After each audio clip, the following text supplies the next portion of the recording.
By lorries along Sir John Rogerson's quay, Mr. Bloom walked soberly past Windmill Hill, Leeks the linseed crusher, the postal telegraph office. Could have given that address too, and passed the sailor's home. He turned from the morning noises of the quayside and walked through Lime Street. He crossed Townsend Street, past the frowning face of Bethel, yes, House of Aleph, Beth, and past Nichols the undertaker. At 11 it is, time enough. Well, those words from non-contiguous lines are from Ulysses by James Joyce. The tale of Leopold Bloom and others as they walk around the city of Dublin on June 16th, 1904. They do a lot of walking on that day in that city. But you know, amongst the many weird things that happen in that book, what you never see is someone being arrested for walking on the wrong side of the road. And yet, somehow, that happened to a client of the Institute for Justice. And he just received a victory at the U.S. Supreme Court. We're going to talk about his story and more today on Short Circuit, your podcast on the Federal Courts of Appeals. I'm your host, Anthony Sanders, director of the Center for Judicial Engagement at the Institute for Justice. We're recording this on Wednesday, October 30th, 2024.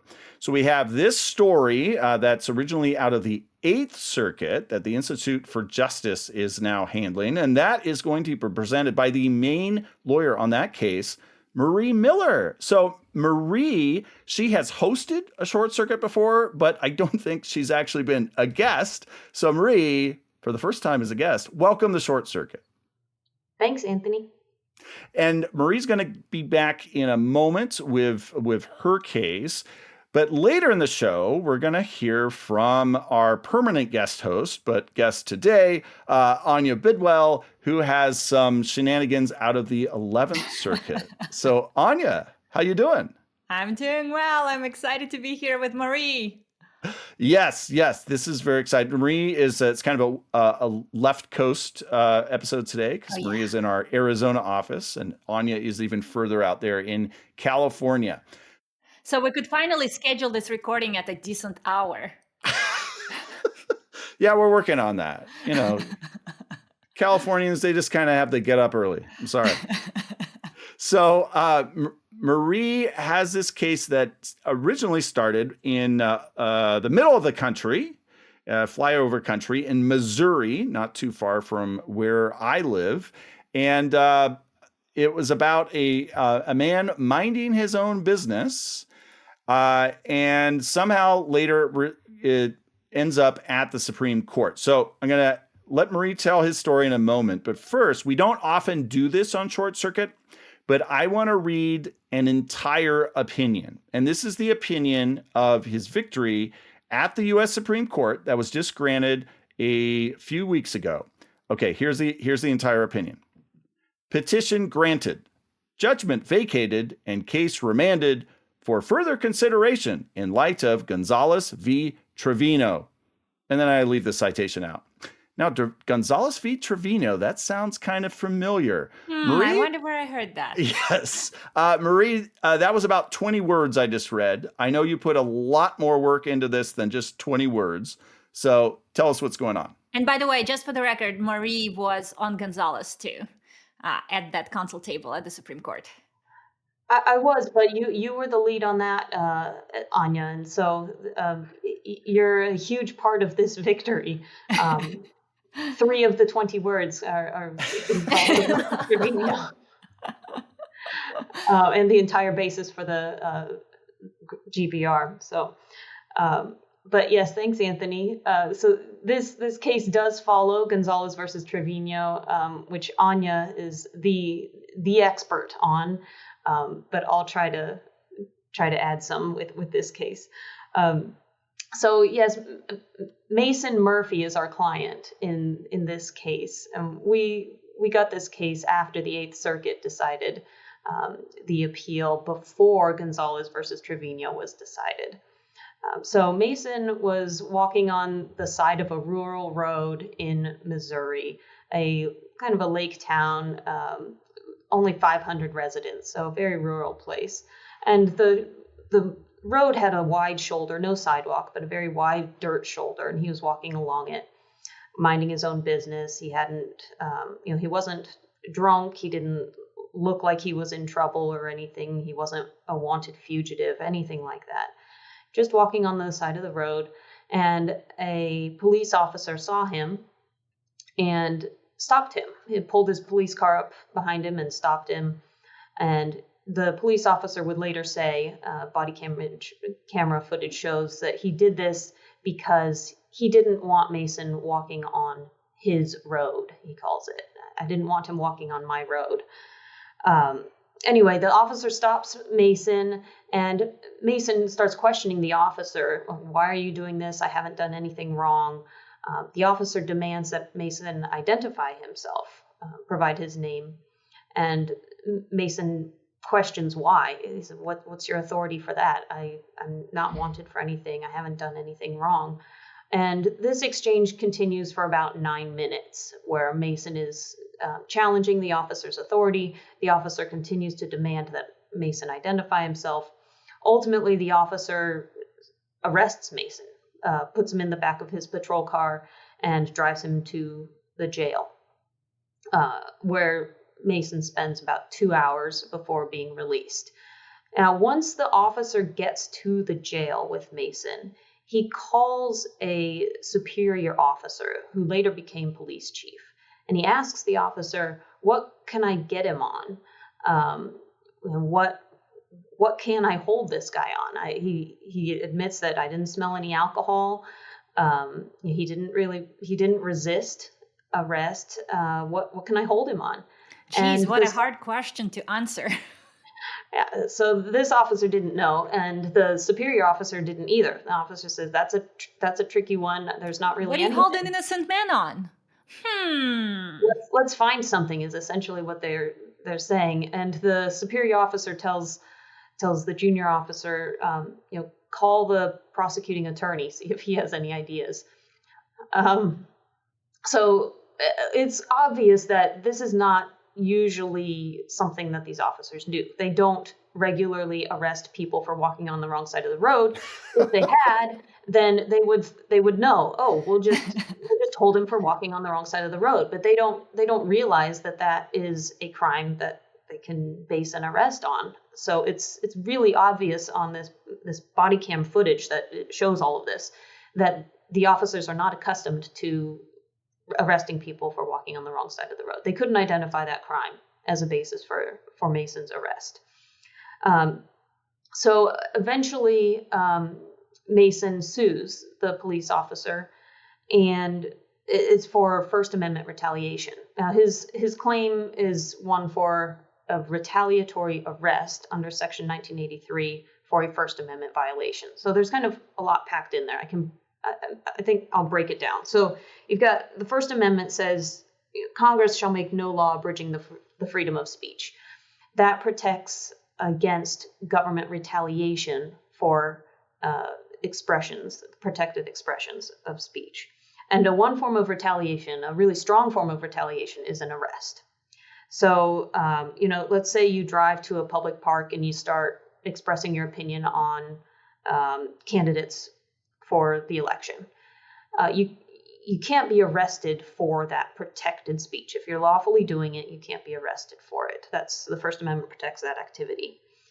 Now, in 2019, the Supreme Court addressed the question, what if you are engaged in protected speech and you are arrested, but the officer who arrested you had probable cause to believe you committed some crime? So let's take the example. You drive to the park, you voice your opinion, you are arrested, but the officer saw you driving 30 miles an hour over the speed limit, running a bunch of red lights, swerving around pedestrians. And so the officer says, I wasn't arresting you for your speech. I was arresting you because you were driving recklessly. So what about that situation? Can a person sue under Section 1983 for a First Amendment violation, for retaliation, for speaking one's opinion? And the Supreme Court in Nieves versus Bartlett said, we recognize that officers have to make split-second decisions about whether to arrest a person, and we're generally not going to have litigants and courts prying into the officer's motivations for an arrest that is supported by probable cause. But, this is a big but in Nieves, they said, lots of laws aren't usually enforced with arrests. So when a litigant comes forward with a situation where they were arrested for conduct that usually doesn't result in an arrest, we're going to let their claim go forward. And that, what we call a Nieves exception, was the focus of the case Gonzalez versus Trevino, the case that Anya argued last term at the Supreme Court. And Gonzalez addressed the question, what does a plaintiff need to allege in their complaint to fit into the Nieves exception? The Fifth Circuit in that case had held that a plaintiff has to use specific comparator evidence, basically that they have to point to a person or people who were not arrested for the same conduct that the plaintiff engaged in.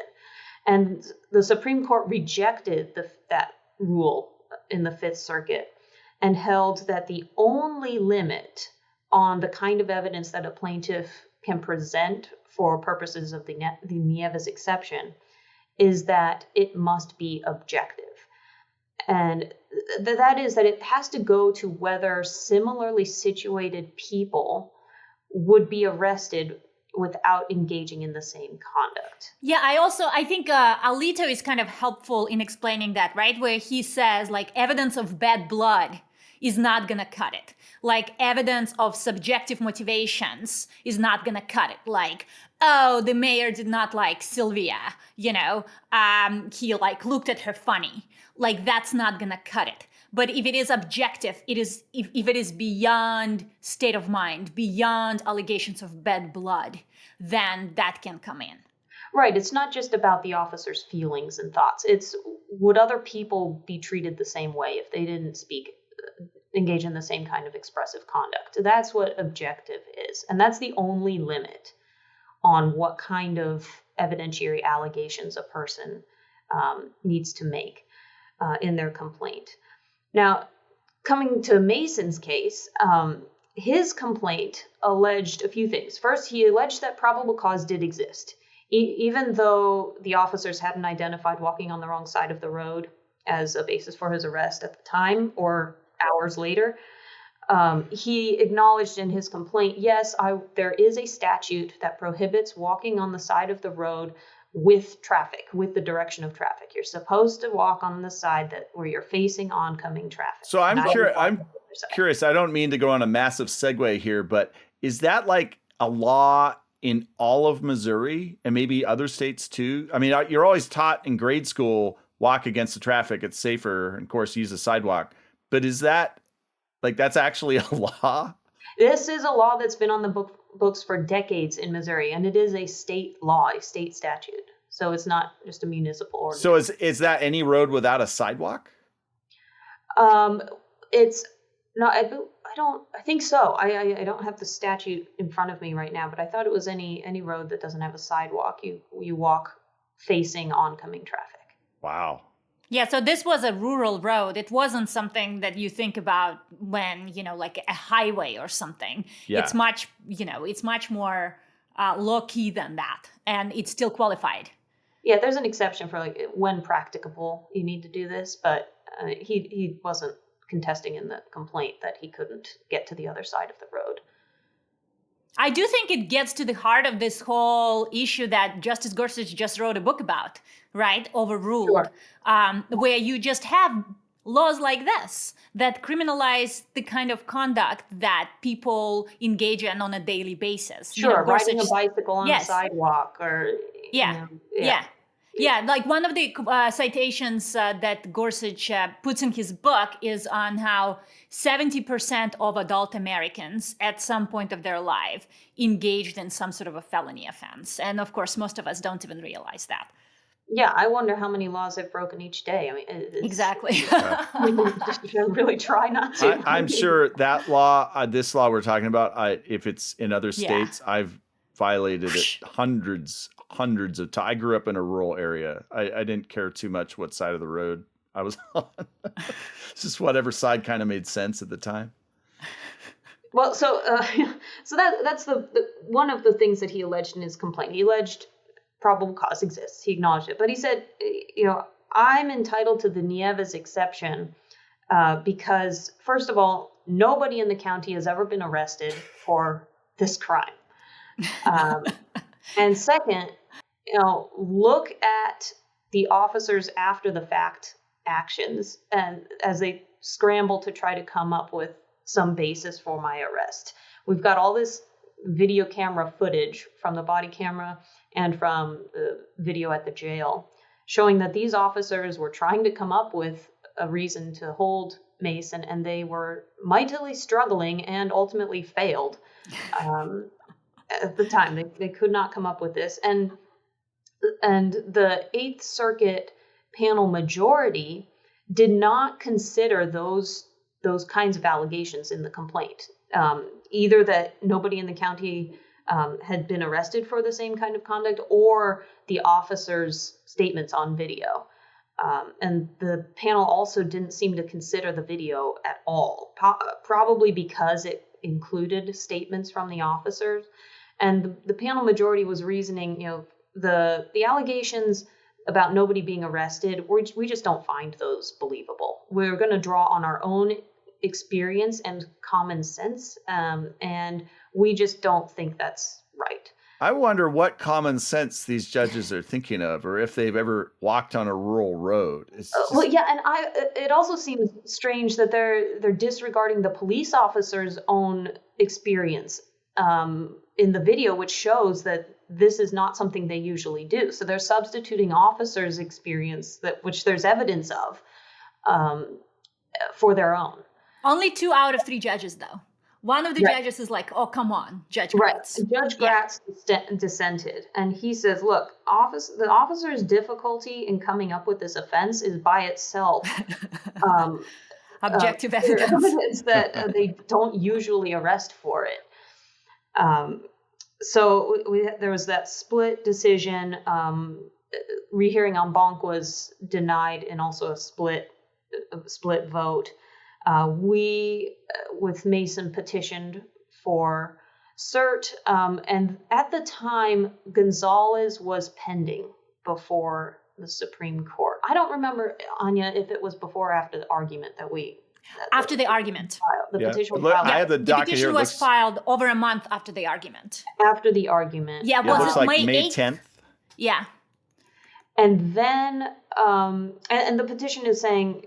the circuits are split on what kind of evidence you need to, should or can be considered by courts in deciding whether the complaint fits the Nieves exception. Look, that overlaps with the Gonzalez, the questions in Gonzalez. So, depending on how Gonzalez comes out, this should probably be granted, vacated, and remanded.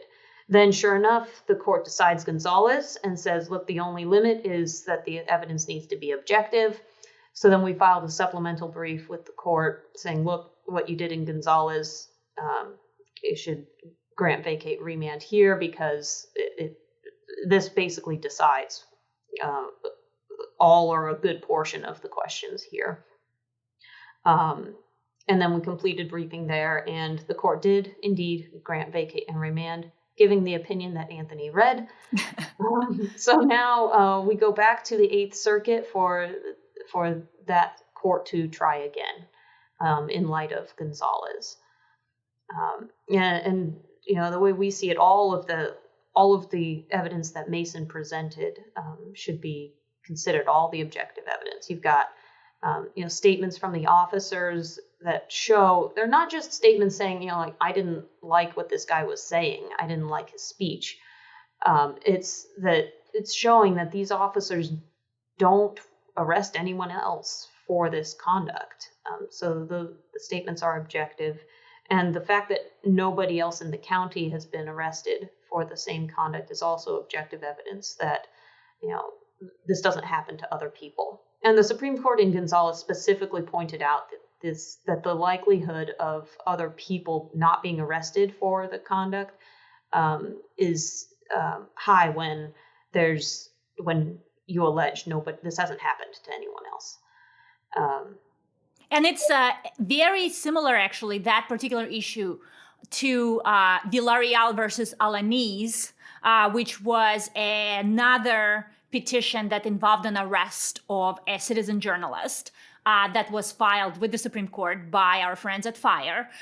Their questions presented did not actually involve the issue of retaliation at all, though they did, in a footnote, said, by the way, if you like the retaliation issue, depending on what happens in Gonzalez, consider GVRing Villarreal as well. And in that case, too, you basically have a statute under which the journalist was arrested, which was really, not used because it criminalizes asking questions for the purposes of obtaining benefit.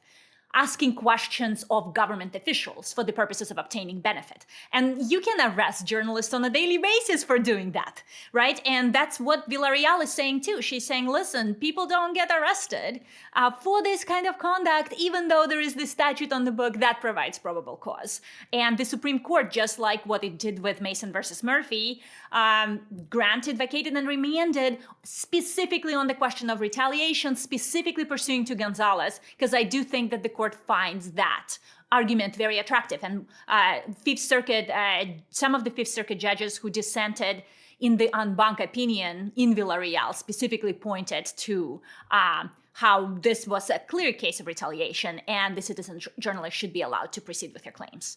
Yeah, I think it just emphasizes the court's recognition that there are so many criminal laws on the books. It's so easy for government officials to post hoc find a crime that was committed to justify the retaliatory act, and that's not good enough to just find something after the fact that is never enforced that way.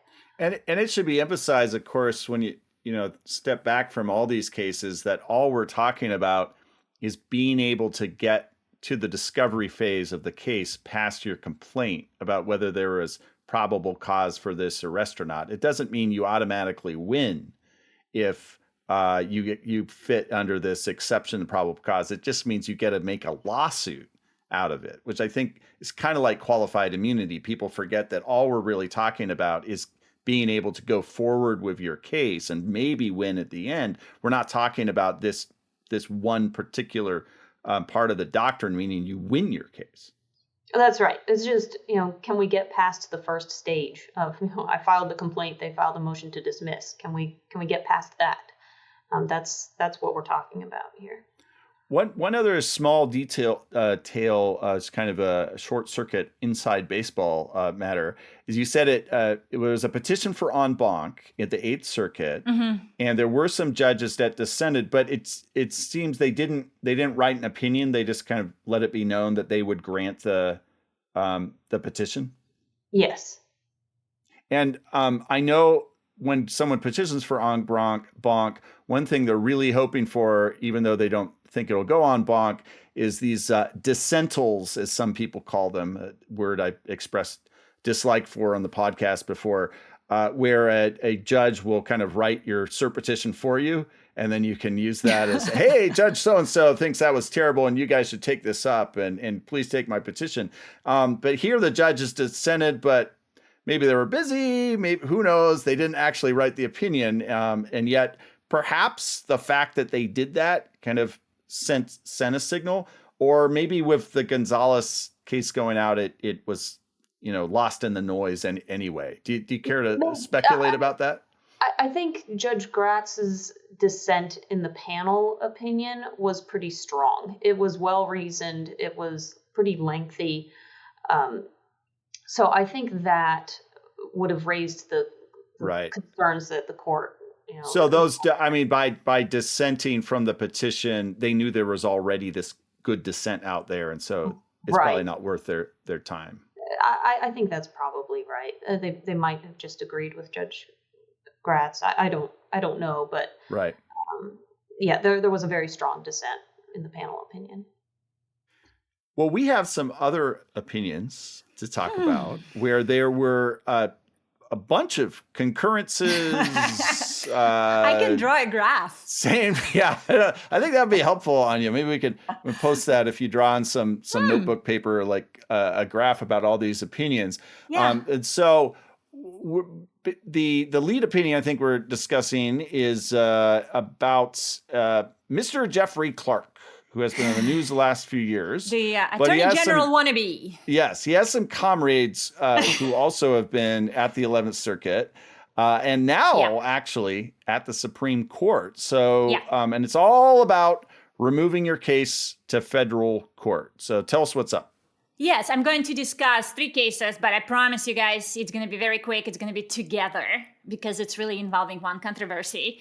Because you really can't discuss Georgia versus Clark without Georgia versus Schaefer, which was also issued on the same day, and Georgia versus Meadows, which was issued on December 18, 2023.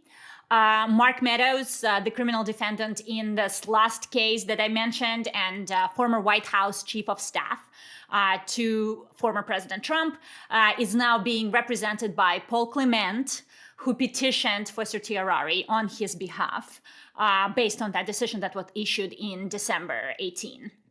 The case is on the conference calendar for this November 8th. So it could very well be that when you guys are listening to this podcast recording, we already know whether the petition was granted, relisted, or denied. So stay tuned for this. All 3 cases stem from Trump's interference in Georgia election process. Remember how he wanted to find 11,000 votes? And Georgia's indictment of 19 individuals for helping him to do so. In these 3 cases, 5 defendants, former Chief of Staff Mark Meadows, former Acting Assistant Attorney General for Civil Division Jeffrey Clark, and 3 members of a Republican-nominated slate of electors for the 2020 presidential election, also known as fake electors, since Democrats won Georgia, claim that they are entitled to have state criminal cases filed against them removed to federal court. Because, among other things, which I don't think we have time to go into here, they acted as federal officers. So they're saying, I'm a federal officer, which means you can't prosecute me in state court because there is a federal officer removal statute which provides a right of removal to federal court if I can show that I'm a federal officer, my conduct underlying the suit was performed under color of federal office, and I have a colorable federal defense. So these 3 cases have 2 judges in common. William Pryor, who wrote for the majority in the Mark Meadows case, and whose opinion is now challenged by Paul Clement before the Supreme Court. William Pryor also signed on to per curiam opinions in the other 2 cases. The second judge in those 3 cases is Robin Rosenbaum. She signed on to all 3 opinions and concurred in each of these 3 cases. The third judge in the Meadows case was Nancy Abudu, who signed on to Pryor's opinion. And the third judge in the 2 cases issued last week was Judge Britt Grant, who signed on to per curiam opinions, but also issued concurrences. Okay, so all 3 opinions said, big fat no. These criminal cases cannot be removed to federal court. The biggest reason why is that at the very least, all of these 5 defendants, the chief of staff, who was on that call with Trump when Trump asked the Georgia Secretary of State to find him 11,000 votes, the acting assistant AG, who wanted to send a letter on behalf of the DOJ telling Georgia election officials that there were significant irregularities, and Republican-selected electors who were not real electors, were former federal officials, and this removal statute only applies to current federal officials. So the first case, Georgia versus Meadows, explains this best. The other 2 decisions essentially follow what Pryor wrote in Meadows. So Pryor says, number one, the reason that former federal officials are not covered by this statute is the text of that statutory provision. The ordinary meaning of officer, Pryor says, does not include former officer. And in this statutory provision, they're only referring to officers, not former officers. Number two, he says, if you look at the whole text of the statute, not just that statutory provision, you can see that in contrast to the silence in subsection A1, subsection B expressly provides for the removal of action commenced against a former officer. That section grants right of removal to a person who is, or at the time the alleged action occurred, was a civil officer. So Pryor says, come on, they clearly knew how to say former officer. So if they wanted to say that in A1, they would have said that, and they didn't. And Pryor also said, Congress has had ample opportunity to modify the discrepancy between the two subsections, but has not done so. The provisions have been codified since 1948. They've had plenty of time. It still continues to be officer and former officer. So we're going to treat the part of the statute that just says officer to mean that former officers are excluded. Pryor, though, did acknowledge that he says in 190-year history of the federal officer removal statute overall, I was talking about the amendments in 1948, no court has ruled that former officers are excluded from removal. He says we are the first ones to actually explicitly say that. And he said we acknowledge that former officers have removed actions in other circuits. He says, however, that in most of these decisions, the courts did not discuss the text of the section 1442 at all. And he said, they have tended to involve cursory jurisdictional rulings, which we do not credit. So he acknowledges the circuit split, and I think that's, something that Paul Clement runs with in his petition. But he says, we don't find this persuasive at all, because really none of those decisions ever engaged with the actual issue and with the actual text of those statutory provisions. So Robin Rosenbaum wrote separately on these very questions in the Meadows case. And she actually says, listen, I think that former officers should totally be covered, but they're not. So she's saying, I'm urging Congress to amend the statute so former officers are protected. Now, the second part of that Meadows opinion is whether if we assume that former officers can be removed, was Meadows' conduct even performed under color of federal law? Because if it wasn't, then it still can't be removed. And again, Pryor says, big fat no. First, Meadows' culpable act was his alleged association with the conspiracy to overturn the presidential election. Second, Meadows' color of office did not include superintending state election procedures or electioneering on behalf of the Trump campaign. And third, Meadows' association with the alleged conspiracy was not related to his office of chief of staff. So I quote here, Pryor says, simply put, whatever the precise contours of Meadows' official authority, that authority did not extend to an alleged conspiracy to overturn valid election results. And mind you, that's Bill Pryor, right? I mean, he is one of the most respected conservative judges who co-wrote treatises with Supreme Court justices like Gorsuch and Kavanaugh. He is saying that, and he's telling Meadows, very sorry, sir, you can't be removed to federal court. So that's Meadows. Former federal officers are not federal officers. Even if they were, participating in a conspiracy to overturn an election is not acting under color of federal law.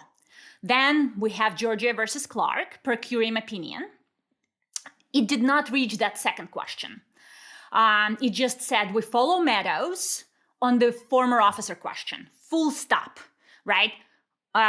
Just like in Meadows, Clark here was a former officer and the statute doesn't apply to former officers. Judge Rosenbaum concurs, and in this case, this time, she's not saying anything about how Congress should be amending statute to include former federal officers. She says, I agree with the majority here, but by the way, don't forget that in Meadows, we also ruled on this under color of law question. And just like Meadows, Clark did not act under color of law, federal law. Now, there is this new third judge in these two cases, and in the Georgia versus Clark case, Britt Grant. And she said she agrees that Meadows is controlling, so she lends her signature, but she thinks that Meadows is incorrect for all the reasons that she outlines and for all the reasons that Paul Clement outlines in his petition. And so in the third case, Georgia versus Schaefer, we again have this similar discussion and a similar breakdown. Meadows controls with respect to this former officer question. So even if we assume that fake electors are somehow federal officers, they are former federal officers and are not entitled to removal. Rosenbaum again concurs. Again says nothing about how she thinks Congress should amend the statute. She again just says, listen, I agree that if they were to be federal officers, they are federal officers. But here's two more reasons why that just makes no sense. First, she says, under the Constitution, federal law, and the laws of Georgia, defendants were not presidential electors in 2020, no matter the modifiers they add to the title, she says. The people of Georgia did not vote for them to be electors, nor does the purported position of contingently elected presidential elector exist in the Constitution. She says, and I love that quote, she says, and defendants were no more presidential electors simply because they give themselves the title than Martin Sheen was ever the president because he went by President Bartlett. And she also says, by the way, even lawful presidential electors are not officers of the United States under the federal officer removal statutes. States, she says, not federal government directly appoints electors, and electors never assume functions on behalf of the whole United States. So she makes those two additional points, and she says, so defendants in this case are wrong 3 times over for the reason that majority outlines and for these 2 additional reasons. And then we again have concurrence by Britt Grant, and she again says, I agree Meadows is controlling, but I think it's wrongly decided. So all in all, we have these 3 opinions that they're very closely intertwined. We have Judge Pryor writing the very clear, convincing reasoning in the original Meadows opinion that now the Supreme Court is deciding whether to take on. Stay tuned for what happens on November 8th. The day this podcast comes out. It'll be interesting because earlier this month, the court heard another removal case. Now that one was the civil context, wondering, can a plaintiff get a remand if they remove everything federal about it? And this is kind of the opposite, where the I guess the petitioners are wanting to stay or go to federal court. Right, because they think that they're going to get a better treatment in federal court. But this would add to the number of removal cases that the court hears if it's granted. So. Nothing like removal cases. So one entrance, Anya, that was a wonderful weaving together of those 3 cases. Oh yeah, I specialize in the weave. It really takes a very intelligent person to do that. It does. And we'll bring you, of course, back on another time for more weaving. But I want to take one strand of that weaving, which is Judge Rosenbaum's opinion in the Clark case. So it's I think it's the longest opinion in the bunch, obviously, because her concurrence is kind of long and the majority is kind of short, and then Judge Grant's is only a page. Yeah. But because she refers to her other opinion. But in that opinion, she talks about Jeffrey Clark's behavior in this time in question, which most listeners know about the details of that. And we don't have to go into it, but basically it's him, what he did at the DOJ when they were looking for these votes. And the thing is, the Supreme Court Before you Sorry. go on, it's footnote 3 of the Rosenbaum's concurrence. That's a really great footnote about this whole drama of what was going on, including the meeting with Trump himself, where Clark tried to get himself appointed as Attorney General so he can continue doing all this stuff. But go ahead. Right. And gives a good summary of that.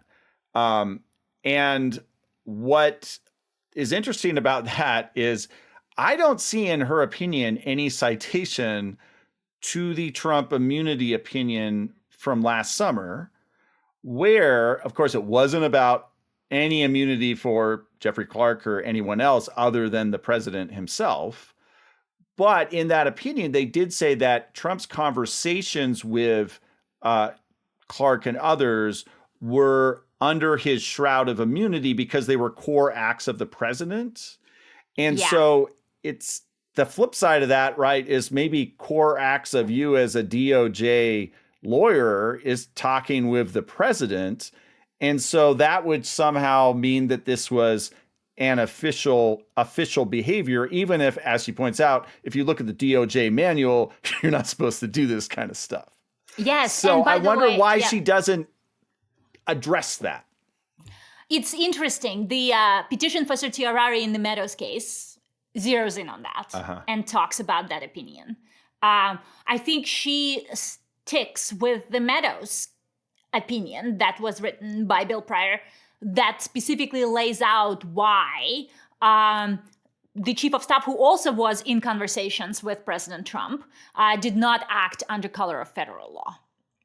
And that's kind of, I think she tries to make it as simple as possible in that we have this Meadows opinion, and I don't see why we're only going with one part of the Meadows opinion. We should go with the second part of the Meadows opinion as well, in that even if he were covered by the statute as a former federal officer, it still doesn't mean he can be removed. I think that's, I mean, I'm speculating here, obviously. Yeah. I think she's trying to keep it simple in that instead of just going with part one of Meadows, we should be going with both parts of Meadows. And I think that it's controlling on all fours with this case. Yeah. It is, so I will say it's the opinions in these cases are a little surprising considering the very little I know about this subject, which longtime Short Circuit listeners may remember. I mostly know from our friend Andrew Fleischman, who we had on Short Circuit 230.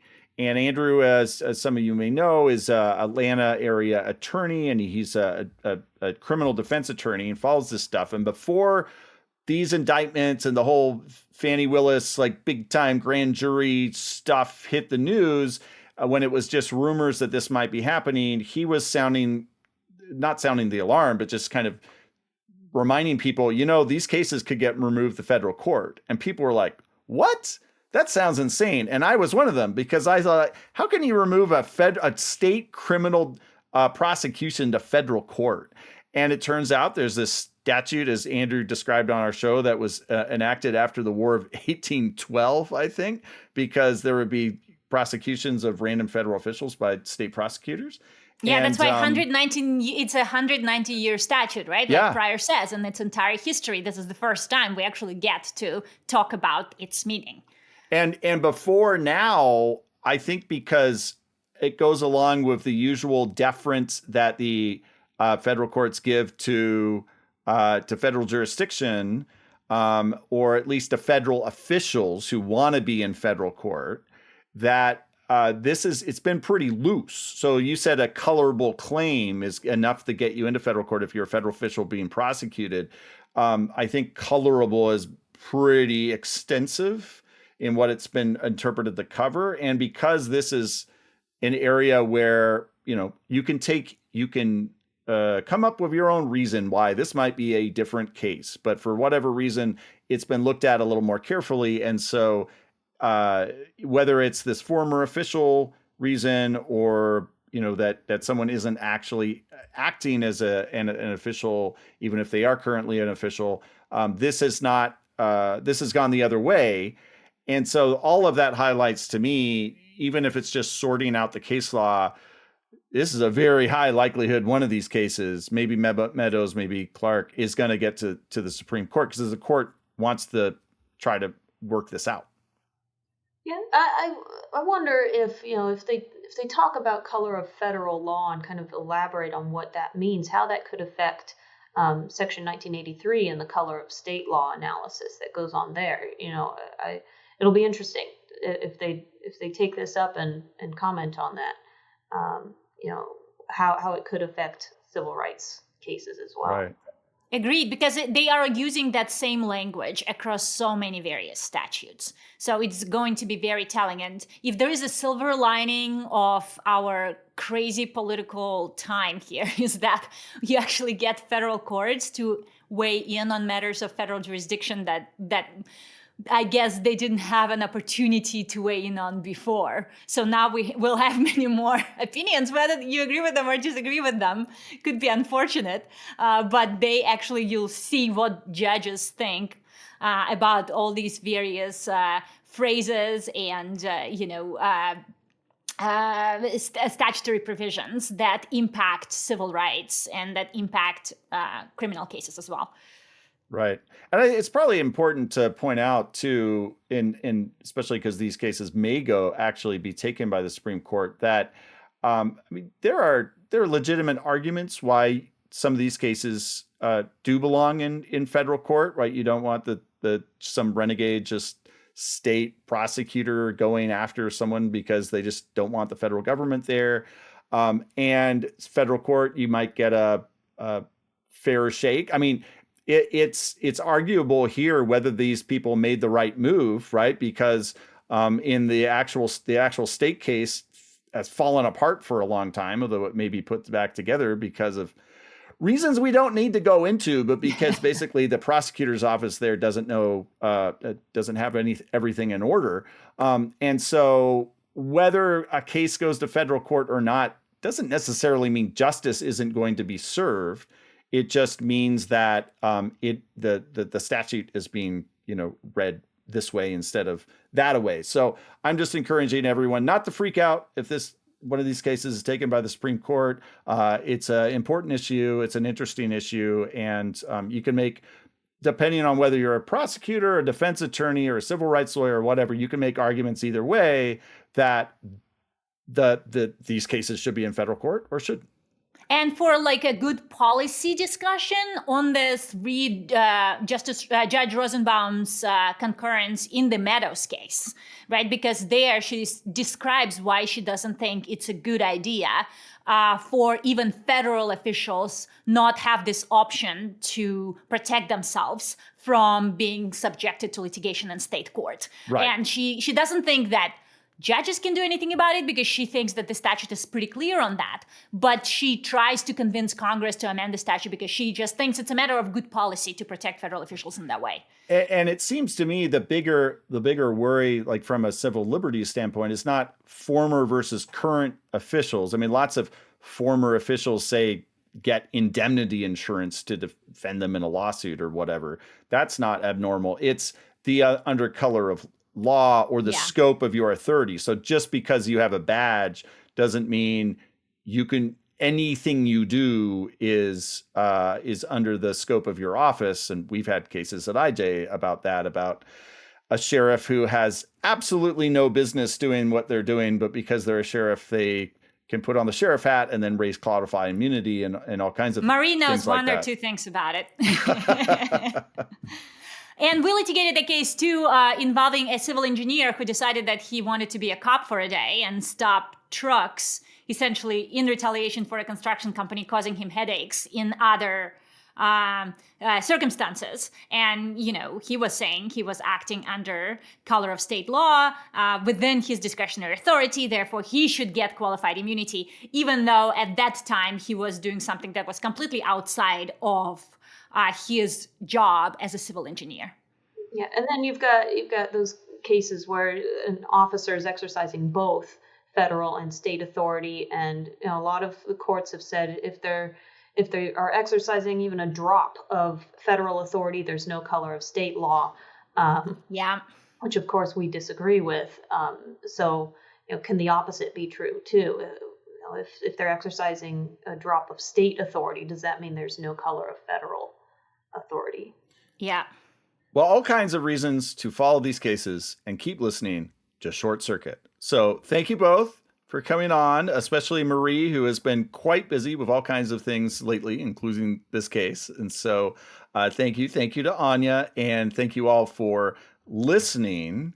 Please be sure to follow Short Circuit on YouTube, Apple Podcasts, Spotify, and all other podcast platforms. And remember to get engaged.